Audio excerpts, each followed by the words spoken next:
Of course, I think there are globalists everywhere. There are small segment of the society who are self-entitled elites that prey up on all the other people's resources. They have no border, they have no territory. They only term themselves as globalists. In China, I think mostly those people in finance, those people in so-called tech, e-commerce, internet giants, they are the so-called globalists. Those so-called globalists, they just want to uphold their power. So they push all those woke policies like DEI, diversity, equity, and inclusion. So make sure that those competent straight male, whether white or Chinese, whether Anglo-Saxon or Chinese, will have no position in the workplace, in high-paying jobs. They only give those high-paying jobs to those self-entitled feminists and the transgender, those trannies, right? So that is why I have no job, or I have no proper job, I would say. I think in the big cities in China, it is the same as in the States, because all those globalist cosmopolitan cities like New York, London, and Shanghai, they're actually pretty much the same. And those people's mind has already been polluted by those woke globalist agenda. You know, like the women should have all the powers, while men are the degenerate specimen that should be to eliminate it. These are all their agenda, right? It's the same in Shanghai as in New York. A lot of the people within Chinese government, they haven't realized the impact of this issue. They haven't realized the detrimental effects of those woke agenda being pushed by infiltrated by those globalist segments. I think the second thing is like some of the decision makers or their patrons have already been infiltrated. So they would just do anything they can to uphold their own interests at the cost of other people like me. Those globalists, they especially like to have those so-called summits or forums, whether in Davos or in other places. They were trying to convey the message to the outside world that they are actively trying to solve the issue that the world is facing right now. But actually, they are the root causes of this issue. Think about this. They always have those so-called development summits, development forums. If these summits and these forums are actually that effective, people like me, I mean the capable young males like me, whether Anglo-Saxon or Chinese, or even Russians, Indians, we wouldn't be doing the social media influence channel right now, right? Because we would literally have other better things to do. But because like those people, not only they cannot solve the problems which we are facing today, they are the root causes of those issues. So that is the reason why people like us, we are marginalized, so we can do our social media influence channel.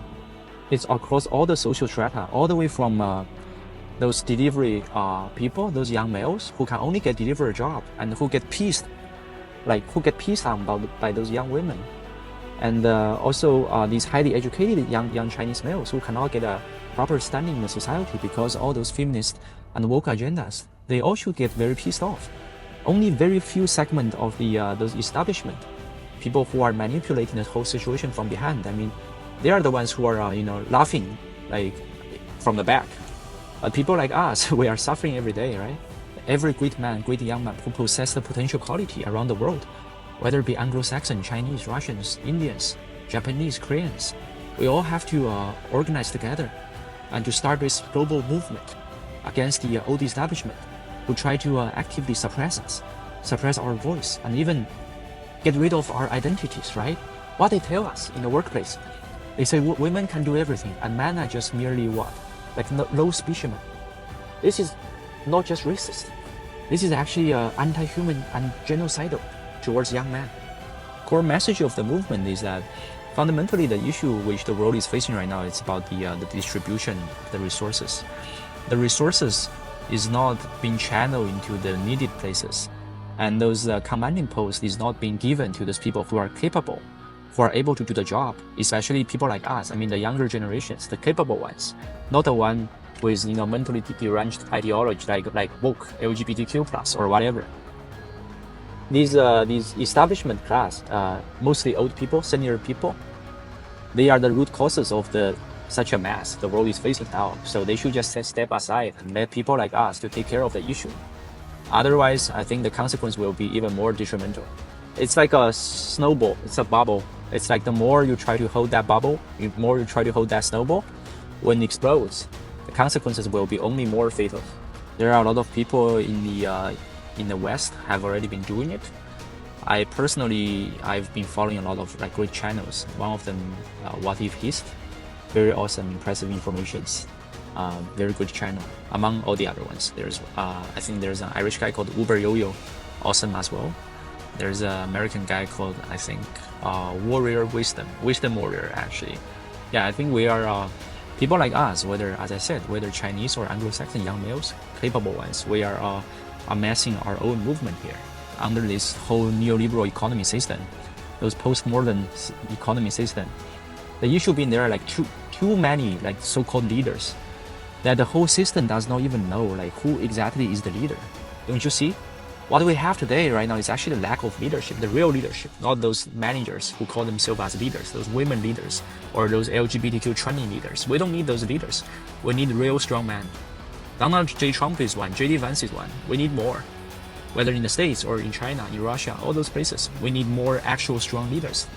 Like those ancient Roman ones, like those Greek ones, those warrior philosophers that can solve the issue for the humanity. That's what we need. Not those managers who call themselves as leaders. They don't know shit about leadership. I think the issue being these so-called leaders, they have no leadership at all. What exactly is leadership? Leadership is actually being able to hold your nerve, stay calm, and organize your troop, your squadron under the heavy artillery fire. Leadership is like Donald J. Trump, who could cheer up his audiences even after the guy got shot. These are real leaderships. We've seen that like in the cycles of history a lot of times.